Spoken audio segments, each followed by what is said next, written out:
Bismillahirrahmanirrahim. Assalamualaikum warahmatullahi wabarakatuh. Alhamdulillah. Alhamdulillahilladzi arsala rasulahu bil huda wa dinil haq liyudhhirahu 'alad dini kullihi walau karihal musyrikun. Asyhadu an la ilaha illallah wahdahu la syarikalah wa asyhadu anna Muhammadan 'abduhu wa rasuluh. Allahumma shalli wa sallim wa barik ala nabiyina Muhammadin wa ala alihi wa ashabihi wa man tabi'ahum bi ihsanin ila yaumiddin. Allahumma inna nas'aluka 'ilman nafi'a wa rizqan thayyiba wa amalan mutaqabbala, amma ba'd. Ayo ikhwah fidakumullah, alhamdulillah kita memuji Allah Subhanahu wa taala atas segala limpahan nikmat serta karunia-Nya sehingga pada malam hari ini kita bisa kembali berjumpa, berkumpul, bermuajahah. Insya Allah kita akan kembali melanjutkan pengajian kita di kitab Al-Mulakhas fi Syarhi Kitab Tauhid, yaitu sebuah kitab yang membahas tentang tauhid ibadah. Terakhir kita sudah sampai di bab ad-du'ai ila syahadati alla ilaha illallah. Bab tentang wajibnya atau kewajiban berdakwah kepada la ilaha illallah. Kita masuk pada hadis yang kedua atau dalil yang kedua yang dibawakan oleh penulis untuk menguatkan judul bab. Judul babnya kita harus atau kita dianjurkan untuk berdakwah kepada la ilaha illallah. Kemudian apa argumentasinya? Nah, beliau bawakan hadis berikut. Kita lihat di sini, bismillahirrahmanirrahim. Qala al-musannif rahimahullahu taala rahmatan wasi'ah wa nafa'ana bi ulumihi fi darni amin.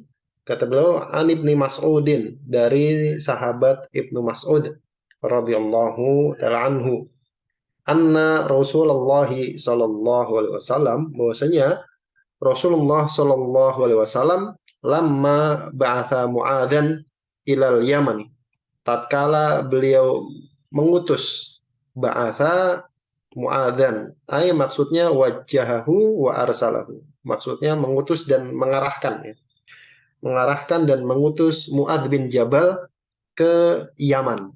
Jadi Rasulullah pernah mengirim duta begitu, mengirim dai ke Yaman. Ilal Yaman maksudnya ilal iklimi, ke daerah, iklim itu wilayah, al-ma'rufi yang terkenal, junubil jaziratil arabiyati, yang berada di janub. Janub itu selatan jazirah Arab. Jazirah itu kan begini ya. Ini kan Arab nih. Ini Arab, ini di sini Mekah gitu. Nah, Yaman tuh di selatannya. Itu namanya jazirah. Di jazirah Arab. Untuk apa Rasulullah mengutus Mu'adz bin Jabal? Da'iyan ilallahi, sebagai da'i ilallah. Satu, tugasnya itu untuk jadi da'i. Kemudian yang kedua, wawalian. Yang kedua jadi wali. Wali di sini pemimpin. Artinya jadi gubernur begitu. Ke Yaman. Kemudian waqadian, dan juga plus jadi qadi. Jadi hakim. Jadi hakim wilayah Yaman. Wadhalika, dan peristiwa tersebut fi sanati asyrin minal hijrati, di tahun ke-10 Hijriah. Di pada tahun ke-10 Hijriah, Rasulullah Shallallahu alaihi wasallam itu mengutus sahabat Mu'adz bin Jabal ke Yaman. Apa tujuannya? Sebagai dai, sebagai wali pemimpin, dan sebagai qadi atau hakim. Qala lahu, kemudian Rasulullah Shallallahu alaihi wasallam berpesan kepada Mu'adz. Apa kata Rasulullah? Innaka ta'ti qauman min ahlil kitab. Innaka, sesungguhnya kamu wahai Mu'adz, ta'ti, akan mendatangi, akan datang kauman, ke satu kaum, min ahlil kitab, dari kalangan ahlul kitab. Nah, jadi ini ada tantangannya nih. Ada tantangannya. Tantangannya apa? Mu'adz bin Jabal dikirim. Berarti bukan orang situ. Orang asing dia. Biasanya kalau satu daerah kedatangan orang asing kemudian membawa sesuatu yang baru, itu agak lebih besar resistensinya begitu ya. Agak lebih besar penolakannya. Biasanya seperti itu. Kenapa? Karena orang baru. karena orang baru. Makanya Rasulullah SAW itu ngasih tips dan trik atau strateginya. Kata Rasulullah, kamu nanti akan datang ke satu kaum yang mereka adalah ahlul kitab. Siapakah ahlul kitab? Ahlul kitab adalah humul Yahudu wan Nasoro, orang-orang Yahudi dan Nasrani. Kenapa disebut ahlul kitab? Ya karena mereka memiliki kitab suci.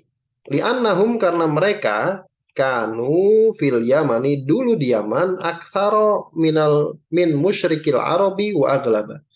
Itu lebih banyak daripada musyrikin Arab dan lebih mayoritas. Jadi mayoritas pemeluk agama di Yaman ketika itu adalah orang-orang Yahudi dan orang-orang Nasrani. Nah, Rasulullah ngasih pesan, kamu nanti yang kamu hadapi penduduk kampungnya itu ahlul kitab, bukan orang sembarangan. Ya, bukan orang sembarangan. Jadi mereka sudah punya ajaran, sudah punya kepercayaan. Bukan musyrikin Arab, bukan musyrikin Arab. Jadi ahlul kitab artinya punya kitab gitu. Kalau musyrikin Arab kan nggak punya kitab gitu.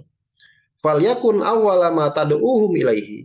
Maka kata Rasulullah, jadikanlah awwala ma tad'uhum ilaihi, yang pertama kamu dakwahkan mereka kepadanya adalah syahadatu alla ilaha illallah. Adalah syahadat la ilaha illallah. Kata-kata syahadatu itu ya juzu fiha ar-raf'u, boleh dibaca rofa. Ini urusan bahasa Arab ya, boleh dibaca domah lah begitu. Ala annahu ismu yakun, dia sebagai isimnya yakun. Nah, isimnya yakun. Nah, itu nggak usah dipikir dalam-dalam lah ya. Muakhoron, yang letaknya ada di belakang, harusnya di depan, tapi ditaruh di belakang. Wa awwalu khobaruha, dan awwala ini mansub sebagai khobarnya yakun. Muqaddamun, yang ditaruh di depan. Wa yajuzul aksu, dan boleh juga sebaliknya. Berarti boleh juga hadisnya dibaca fal yakun awwalu ma tad'uhum ilaihi syahadata alla ilaha illallah. Boleh juga dibaca begitu. Ini bahasa Arab. Jadi kalau yang belum paham ya nggak usah dipikir dalam-dalam begitu ya. Kemudian kata beliau wafi riwayatin, dan pada riwayat yang lain, ai fi riwayatin ukhra fi sahihil Bukhari, dalam riwayat yang lain dalam Sahih Bukhari. Jadi kalau dalam satu hadis gitu ya, itu perawinya kan banyak begitu kan. Perawinya banyak dan jalurnya itu banyak, nggak satu jalur. Nah, kadang-kadang di jalur yang lain itu lafadznya beda tapi maknanya sama. Kadang begitu. Lafalnya nggak sama persis plek, tapi maknanya tetap sama. Maknanya tetap sama. Nah, pada riwayat yang lain itu bukan supaya berdakwah kepada syahadat la ilaha illallah, tapi ila an yuwahhidullah, supaya mereka mentauhidkan Allah. Nah, perbedaan riwayat ini itu memberikan faedah tambahan ilmu begitu ya. Jadi beda riwayat itu bukan kemudian oh beda riwayat, enggak, ada faedahnya, ada faedah dalam keilmuan Islam. Itu yang pertama. Jadi kalau menghadapi ahlul kitab, mereka punya argumentasi, maka yang diajak pertama kali itu supaya mereka bersyahadat atau mentauhidkan Allah. Kemudian kata Rasulullah, fa'in hum atau ukalidalik.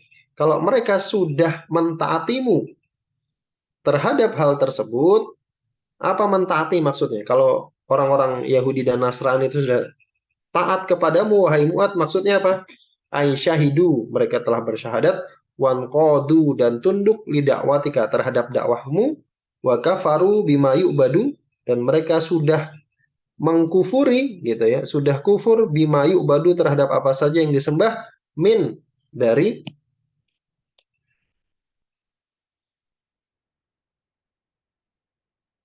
min dunilah, dari selain Allah. Nah, ini maksudnya syahadat. Jadi syahadat itu apa sih? Syahadat itu nanti kita bisa lihat dari sini. Yaitu bersyahadat, kemudian tunduk terhadap ajakannya Mu'adz bin Jabal, artinya tunduk kepada untuk bersyahadat tadi, wa kafaru, nah ini, dan kufur terhadap apa saja yang disembah selain Allah, artinya mengingkari bahwasanya segala sesuatu yang disembah selain Allah, bahwasanya semua yang disembah selain Allah itu batil dan merupakan kekufuran. Itu yang disebut dengan tunduk terhadap la ilaha illallah atau mentauhidkan Allah. Nah, ini faedah nih. Kemudian kata beliau, Kalau sudah tunduk nih, kalau sudah bersyahadat, sudah apa namanya mengkufuri segala sesuatu yang disembah selain Allah, maka masuk kepada langkah yang kedua. Fa'alimhum, maka ajarkanlah mereka annallaha, bahwasanya Allah Subhanahu wa taala iftaradu alaihim, telah mewajibkan kepada mereka, memfardukan kepada mereka. Iftaradu alaihim, maksud dari iftaradu alaihim adalah aujaba alaihim, mewajibkan kepada mereka. Apa yang diwajibkan? Yang diwajibkan adalah khomsa sholawatin, sholat 5 waktu fi kulli yaumin walailatin, sehari semalam. Nah, jadi syahadat dulu. Kalau sudah mau syahadat, baru diajarin sholat. Baru diajarin sholat. Kemudian kata beliau, kata Rasulullah, fa'inhum atau ukalidalik. Kalau mereka orang-orang Yahudi dan Nasrani itu sudah taat kepadamu terhadap hal tersebut, maksud taat terhadap perintah sholat itu bagaimana? Mentaatimu terhadap perintah sholat maksudnya adalah amanu, mereka beriman bifardiyatiha, dengan kefarduan sholat tersebut. Artinya mereka sudah tahu, sudah beriman, sudah yakin, oh sholat 5 waktu itu wajib. Apa cukup? Belum. Waqomuha, dan mereka juga sudah mengerjakannya. Jadi sholat itu harus dikerjakan, bukan cuma diyakini wajib. Nah, itu maksud dari taat terhadap perintah sholat. Bukan yakin saja sholat itu wajib, tapi yakin sholat itu wajib plus mengerjakannya. Kalau sudah mentaati itu, sudah beriman, dan sudah menjalani sholat, maka masuk kepada langkah yang ketiga. Kata beliau, kalau mereka sudah taat kepadamu, fa'limhum, maka ajarkanlah mereka annallaha, bahwasanya Allah Subhanahu wa taala iftaradu alaihim, telah mewajibkan kepada mereka sodakotan, sodakoh. Nah, sodakoh ini maksudnya sodakoh apa nih? Nah, kita lihat. Iftaradu alaihim sodakotan, maksud mewajibkan kepada mereka sodakoh, ai aujaba alaihim az-zakat, mewajibkan zakat. Jadi sodakoh yang wajib itu cuma satu, yaitu zakat. Plus kalau nazar. Tapi hukum asalnya sodakoh nggak ada yang wajib. Sodakoh itu nggak wajib. Yang wajib itu zakat. Jadi zakat itu nanti hukumnya lain tersendiri, ya begitu ya. Itu yang ketiga. Jadi kalau sudah beriman kepada Allah, sudah syahadat, sudah sholat, maka dia baru disuruh sodakoh, disuruh zakat. Tuh khodu min aghniyaihim, yang zakat itu diambil min aghniyaihim, dari orang-orang kayanya mereka, faturaddu ala fuqaraihim, kemudian dibagikan, dikembalikan kepada orang-orang fakirnya. Nah, ini sesuatu yang luar biasa ya. Jadi subsidi silang begitu ya. Sebenarnya zakat itu luar biasa. Konsep yang Masya Allah. Orang-orang kaya itu kemudian diambil hartanya sebagian, nggak semua. Diambil hartanya itu juga ada ketentuannya. Kemudian harta tersebut dibagikan kepada orang-orang fakir dan miskin. Diberikan kepada orang-orang fakir. Fakir dan miskin beda ya. Kalau mau tahu bedanya, itu ada di kitab-kitab fikih. Gitu.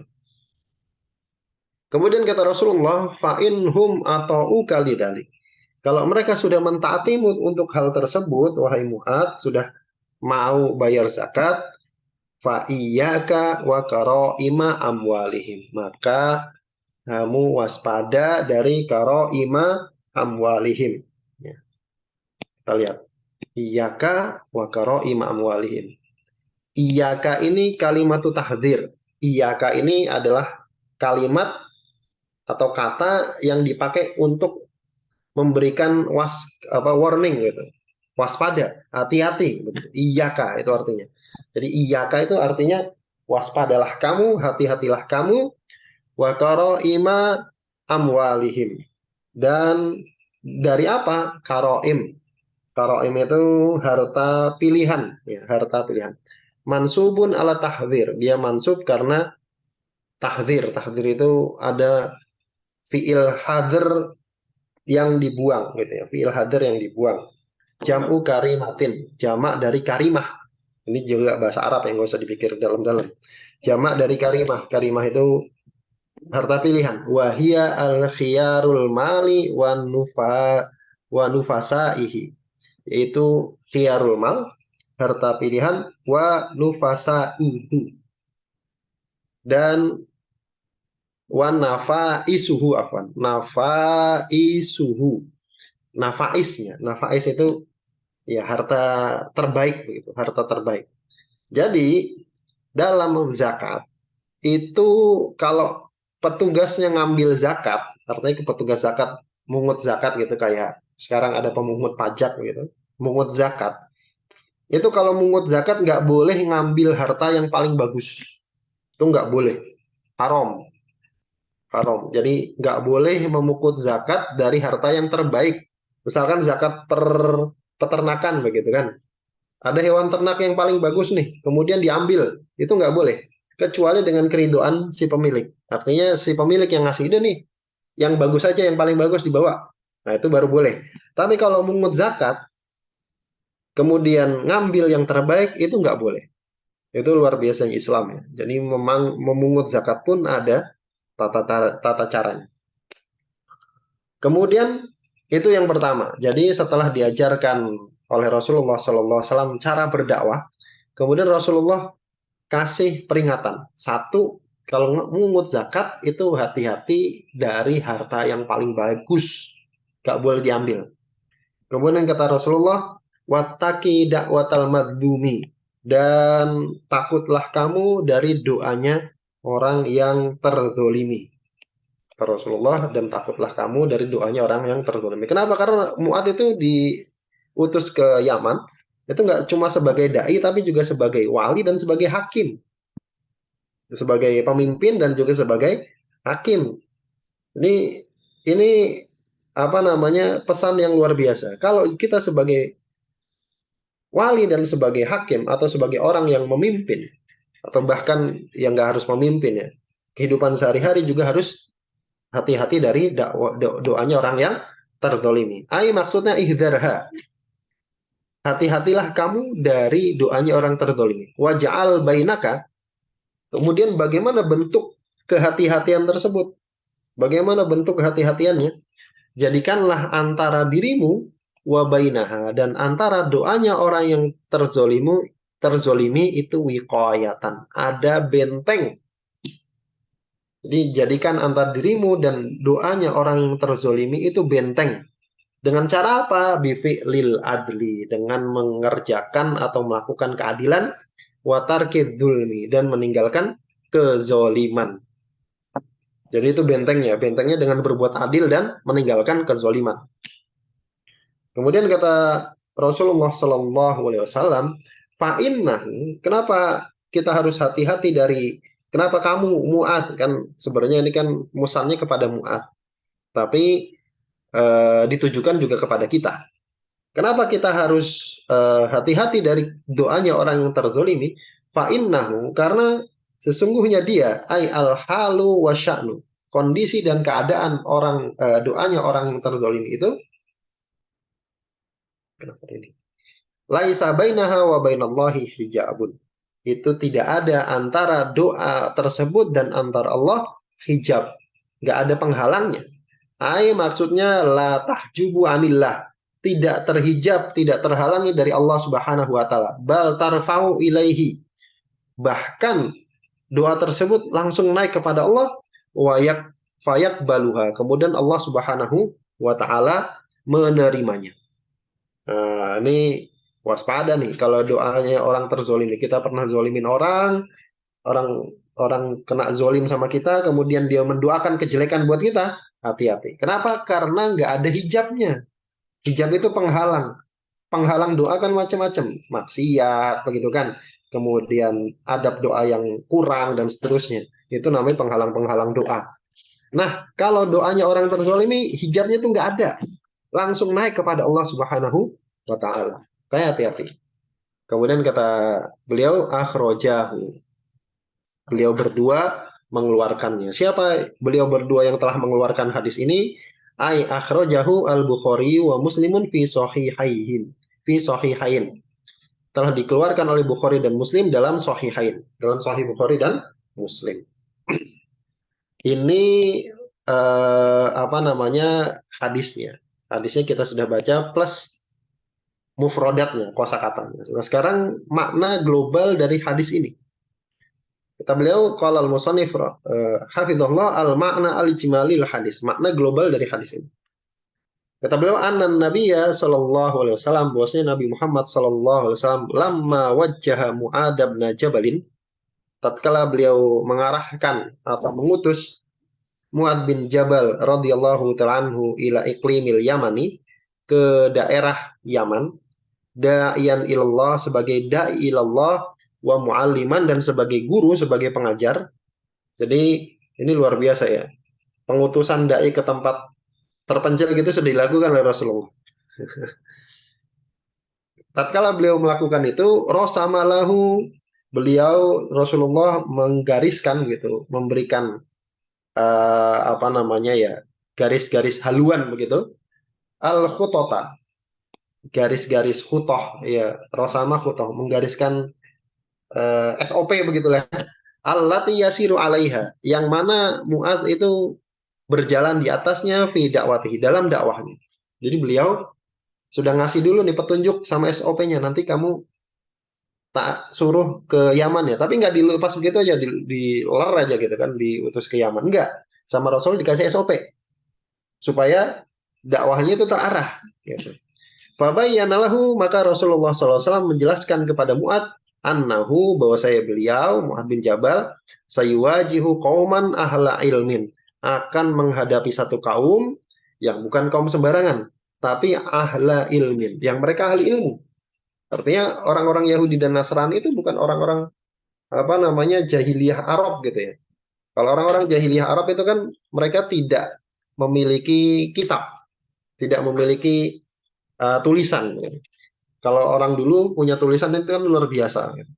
Nah, kalau musyrikin Arab itu nggak punya tulisan, nggak punya kitab panduan. Tapi kalau ahlul kitab itu punya kitab panduan. Wajadalin, maka mereka punya ilmu gitu. Mereka bisa berargumentasi, buka referensi lah begitu. Wajadalin, dan mereka juga seorang yang ahli berdebat, bisa mendebat. Kenapa? Karena punya referensi minal Yahudi wan Nasoro, dari kalangan orang-orang Yahudi dan Nasrani. Kenapa diperingatkan begitu? Kamu akan menghadapi kaum ahli ilmu, bisa mendebat, liyakuna, supaya Mu'ad ala uhbatin, itu berada di atas persiapan. Artinya punya kesiapan. Limunadharotihim, untuk berdialog, berdiskusi dengan mereka. Kemudian warad di syubahihim, dan membantah syubhat-syubhatnya ahli kitab. Kalau mau menghadapi sesuatu itu pakai persiapan, intinya begitu. Yang dihadapi ini, yang mau kita dakwahi, orangnya punya ilmu.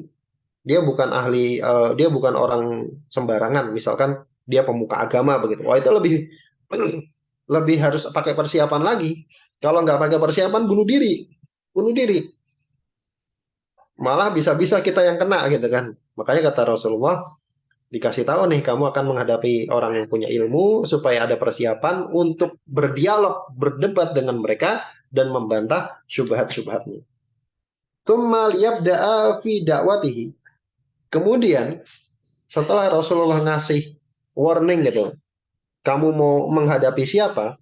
Kemudian Rasulullah ngasih apa namanya SOP berikutnya, supaya memulai fi da'watihi, dalam dakwahnya, bil ahami fal ahami, dari yang terpenting kemudian yang penting. Artinya skala prioritas.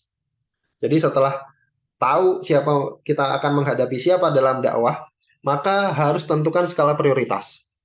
Faidun nasa, maka Mu'ad bin Jabal mengajak orang-orang ila islahil akidati awalan, untuk memperbaiki atau membenahi akidahnya pertama kali, awal-awal. Jadi yang pertama kali dibenerin itu akidah atau keyakinan. Kenapa itu yang pertama? Li'anna hal asasu, karena itu yang asas, itu yang inti, yang terpenting. Faidan qadu lidalik, kalau mereka sudah tunduk terhadap hal tersebut, Amarohum, maka Mu'ad bin Jabal radhiyallahu ta'ala anhu itu memerintahkan kepada mereka biqomis sholati, untuk menegakkan sholat. Baru setelah itu sholat.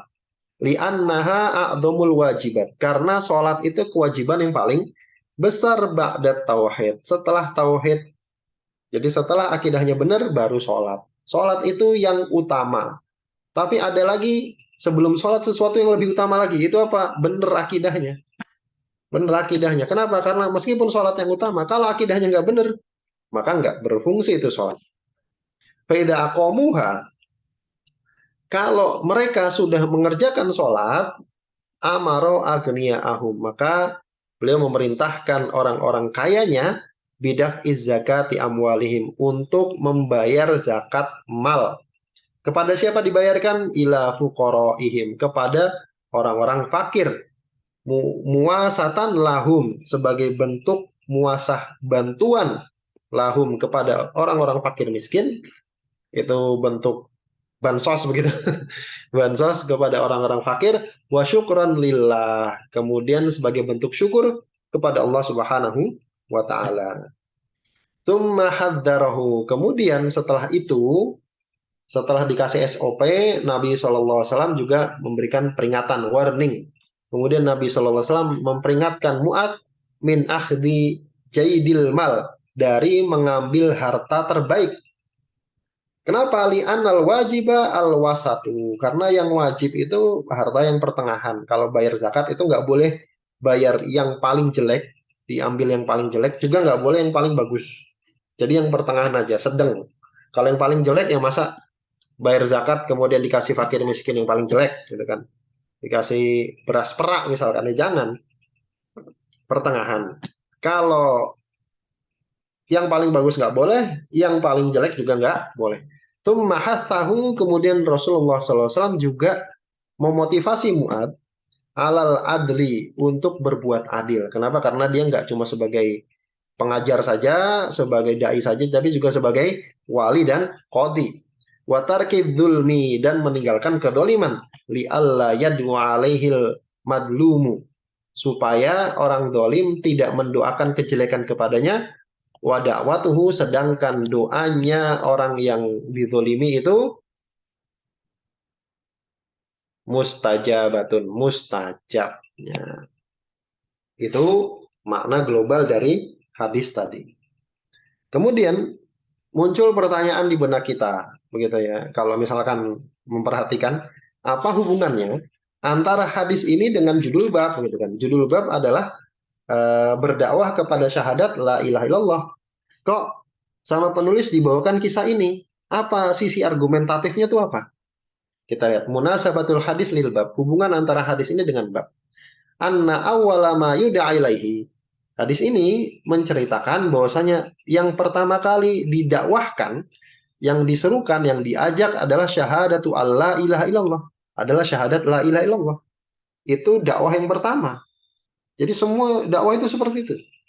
Wafihi, dan di dalam hadis ini juga terdapat irsalud du'ati lidzalik.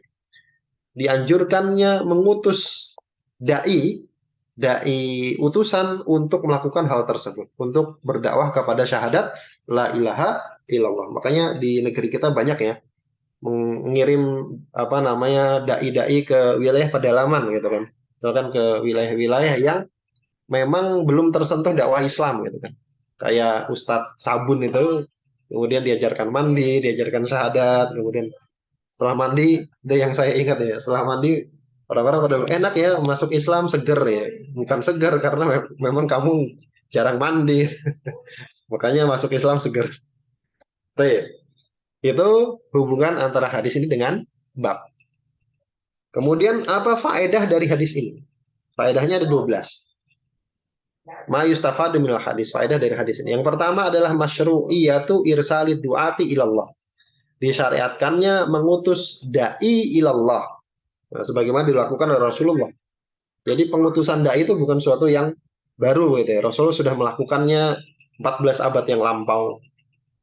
Kemudian faedah yang kedua, anna syahadata alla ilaha illallah, bahwasanya syahadat la ilaha illallah awwal wajibin, adalah kewajiban yang pertama. wa hiya awwalu ma yud'a ilaihin nas. Dan syahadat la ilaha illallah adalah yang kali pertama orang-orang itu diajak kepadanya. Jadi untuk mengajak yang pertama itu adalah mengajak kepada syahadat la ilaha illallah.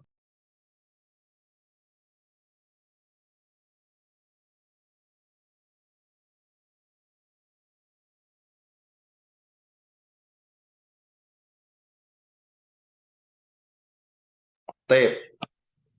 Kemudian yang ketiga, anna makna syahadati alla ilallah. Di dalam hadis ini, di dalam keterangan ini juga terdapat makna syahadat la ilallah. Yaitu apa? Tauhidullahi bil ibadati, yaitu mentauhidkan Allah dalam ibadah, wa tarki ibadati ma siwahu, dan meninggalkan beribadah kepada apa saja selain Allah. Dari mana itu diambil? Dari riwayat yang lain tadi. Jadi dalam riwayat yang lain, an yuwahhidullah, supaya mereka mentauhidkan Allah. Jadi lafaz tauhid itu bukan lafaz yang baru ya. Kadang-kadang kan ada yang ngomong, oh lafaz tauhid itu lafaz yang baru gitu, lafaz bid'ah. Bid'ah itu maksudnya zaman Nabi nggak pernah dipakai. Cuma untuk memudahkan kemudian dipakai sekarang itu. Enggak. Jadi lafaz tauhid itu sudah dipakai. Sudah dipakai. Buktinya apa? Buktinya di riwayat Bukhari yang lain tadi. Begitu. Jadi lafaz tauhid itu lafaz yang sudah pernah dipakai di zaman Nabi. Gitu. Kemudian yang keempat, faedah yang keempat, annahu bahwasanya la yuhkamu bislamin al kafiru illa bin nutki bisyahadatain. Bahwasanya tidak dihukumi dengan Islamnya orang kafir, Islamil kafiri, illa melainkan binutki bisyahadatain, dengan mengucapkan dua kalimat syahadat. Artinya kalau kita tahu nih bahwasanya oh nih orang bukan orang Islam, orang kafir. Kapan dia dianggap muslim? Kalau dia sudah mengucapkan syahadat lahir batin.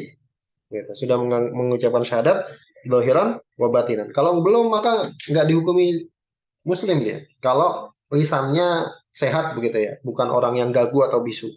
Tapi kalau lisannya sehat, maka dia nggak bisa. Meskipun dia sholat, dia zakat gitu kan. Kalau saya kalau puasa ikut puasa ah, kalau saya sholat ikut sholat ah. Tapi dia lahir dalam keadaan bukan orang Islam gitu ya. Terus nggak pernah syahadat, maka nggak dihukumi muslim, nggak dihukum muslim, belum dihukum muslim. Dia harus syahadat dulu. Dia harus syahadat dulu. Kemudian yang kelima, faedah yang kelima, annal insana, bahwa manusia, seseorang itu qad yakunu qari'an. Kadang kondisinya itu qari. Qari itu bisa baca tulis. Nah, contohnya siapa? Orang-orang Yahudi dan Nasrani tadi, ahlul kitab, punya kitab kan berarti bisa baca tulis. Dia kondisinya qari, bisa baca tulis. Aliman, dia kondisinya alim. Alim, berarti paham bahasa Arab. Bukan cuma bisa baca tulis tapi juga alim. Kenapa? Karena ahlul kitab tadi. Wa huwa la ya'rifu makna la ilallah. Tapi dalam keadaan tidak paham, tidak tahu makna la ilaha illallah. Itu bisa terjadi. Itu bisa terjadi.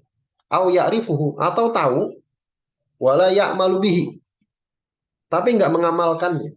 Kahali ahli kitab. Contohnya siapa? Seperti kondisinya ahlul kitab. Jadi ahlul kitab itu sebenarnya tahu makna la ilaha illallah, tapi nggak mau mengamalkan. Ya itu ceritanya banyak lah ya. Bahwasanya orang-orang ahlul kitab Yahudi dan Nasrani itu kemudian menolak gara-gara sombong, gara-gara nabi terakhir itu bukan dari orang-orang Yahudi dan seterusnya. Itu faedah yang kelima. Kemudian faedah yang keenam, annal mukhotobatal alimi laisat ka mukhotobatil jahil. Di dalam hadis ini kita juga diajarkan bahwasanya mukhotobatal alim, berdialog gitu, berbicara kepada orang alim, itu laisat ka mukhotobatil jahil. Itu tidak seperti berdialog kepada orang yang jahil, nggak punya ilmu. Makanya Rasulullah mewanti-wanti, innaka ta'ti qauman min ahlil kitab. Sungguhnya kamu akan mendatangi satu kaum dari ahlul kitab. Nah, kenapa? Karena mereka punya ilmu. Cara ngomongnya beda. Ini kita sudah diajarkan oleh Rasulullah tentang public speaking begitu ya. Public speaking itu beda. Nggak bisa kita ngomong sama apa namanya, nggak bisa kita samakan kondisi audiens dengan satu kondisi, enggak. Kondisinya beda-beda. Nah, Masya Allah nih. Kita tahu nih bahwa Rasulullah itu juga punya ilmu public speaking begitu. Masya Allah. Kemudian yang ketujuh, hadis ini memberikan atan bihu, memberikan peringatan ala annahu bahwasanya yan bagi lil insani hendaknya bagi seseorang khususon ad-da'iyati terlebih seorang dai an yakuna ala basiratin untuk berada di atas ilmu min dinihi dari agamanya. Peringatan nih.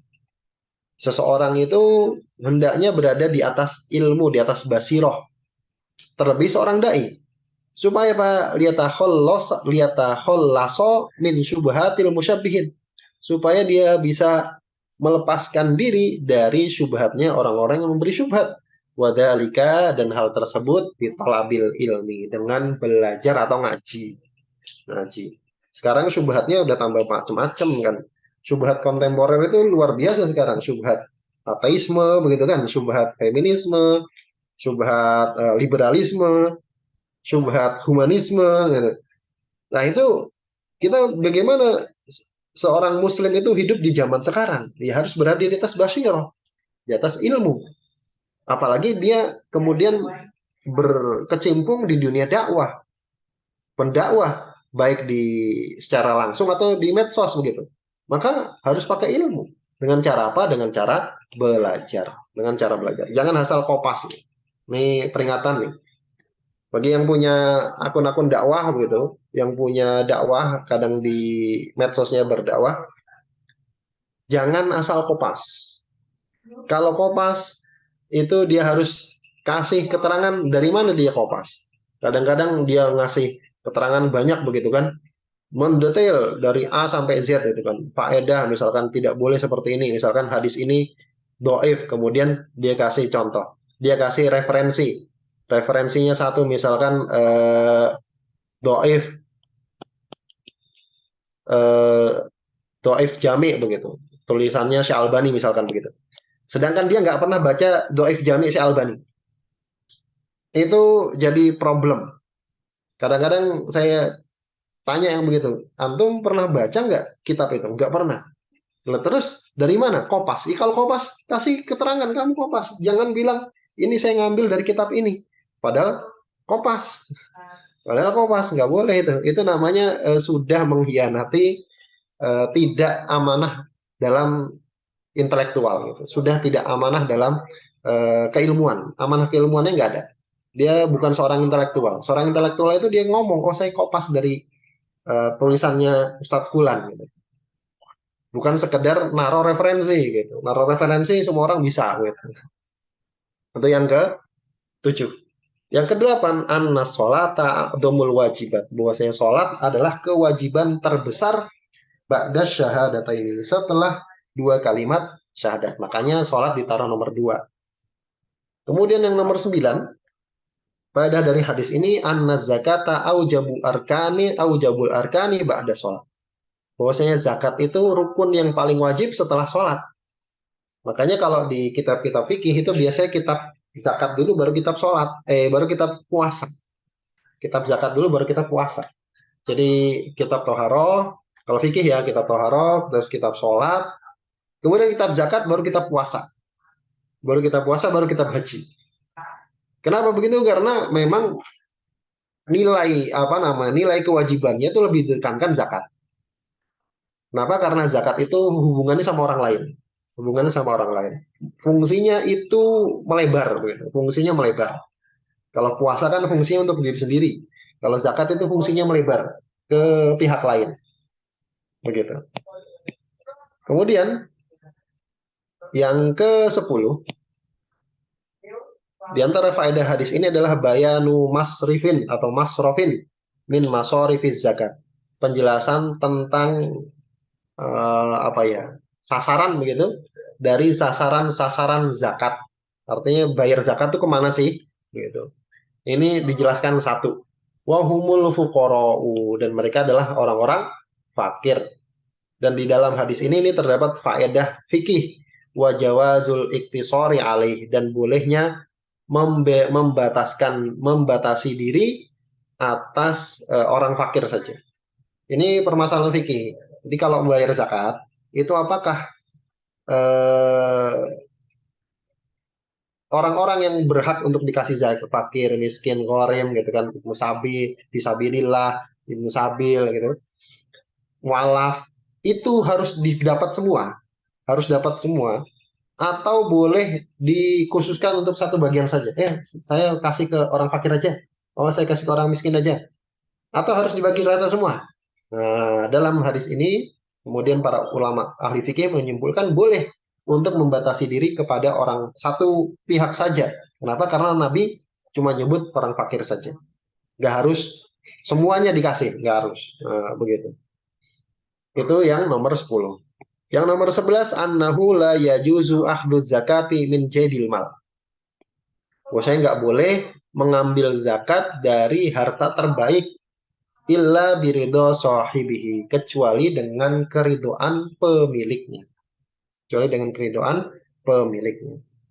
Kemudian yang ke-12, yang terakhir dari faedah hadis ini adalah at-tahdhiru minad dzulm.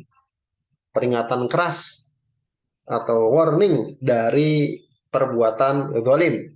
Wa anna da'watal mazlumi, dan bahwasanya doanya orang yang terzolimi itu mustajabatun. Itu mustajab walau kana asian, meskipun orang tersebut orang yang bermaksiat. Bahkan sebagian ulama mengatakan meskipun orang tersebut orang kafir. Meskipun orang tersebut orang kafir. Kata Syekh Utsaimin, kenapa doa orang terzolimi itu mustajab meskipun orang kafir? Bukan karena Allah itu ridho terhadap kekafiran, tapi karena Allah nggak suka terhadap kezaliman. Begitu. Karena Allah nggak suka terhadap kezaliman. Jadi sebagian ulama mengatakan bukan cuma asian, bukan cuma pelaku maksiat, bahkan meskipun yang terzolimi itu orang kafir. Kalau dia berdoa, maka doanya mustajab. Doanya mustajab. Meskipun kayaknya salah server gitu ya. Tapi doanya mustajab, bukan karena Allah tidak bukan karena Allah menyukai kekafirannya, tapi karena Allah membenci kezaliman. Begitu. Wallahu ta'ala alam bisawab. Kita cukupkan sampai di sini dulu. Mudah-mudahan yang sedikit ini ada manfaatnya. Yang benar tentangnya dari Allah Subhanahu wa taala dan Rasulnya, dan yang salah dari saya pribadi dan dari syaitan. Dan saya mohon ampun atasnya. Kita tutup dengan membaca doa kafaratul majelis. Bismillahirrahmanirrahim. Subhanakallahumma wa bihamdika asyhadu an la ilaha illa anta astaghfiruka wa atubu ilaik. Assalamualaikum warahmatullahi wabarakatuh. Jazakumullahu khairan. Barakallahu fikum.